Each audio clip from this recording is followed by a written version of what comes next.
बालकर अकाल मृत्यु पाटणा ब्लॉक पाटणा थाना अंतर्गत टांगरपड़ा पंचायत नुआपड़ा ग्राम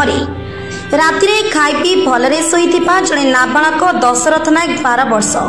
पिता रईपु नायक सकाळे उठी पेट बथा होउछि कहिला। कष्ट असह्य हेबारु ताकू ऑटो चकी स्थानीय पाटणा गोष्ठी स्वास्थ्य केन्द्र को निया जायथिला, किंतु दुर्भाग्यर कथा सेठरे कार्यरत डाक्टर दशरथ को मृत्यु घोषणा करथिले। अचानक बालकर एपरी मृत्यु लगी परिवार लोके भांगी पड़ते तेणु खाइबार किसी असुविधा है कि ना राति चिट्टी साप कामुड़ा ता स्पष्ट होना।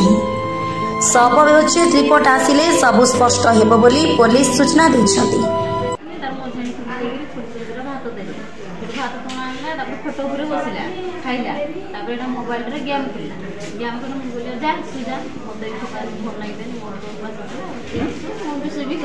सेटा तोड़ेला सीरियस बिछे नाना दादा समस्त शुले कम से अंधार नाना उठे 8टा 9टा मान उठना आज उठला पेटटा बसला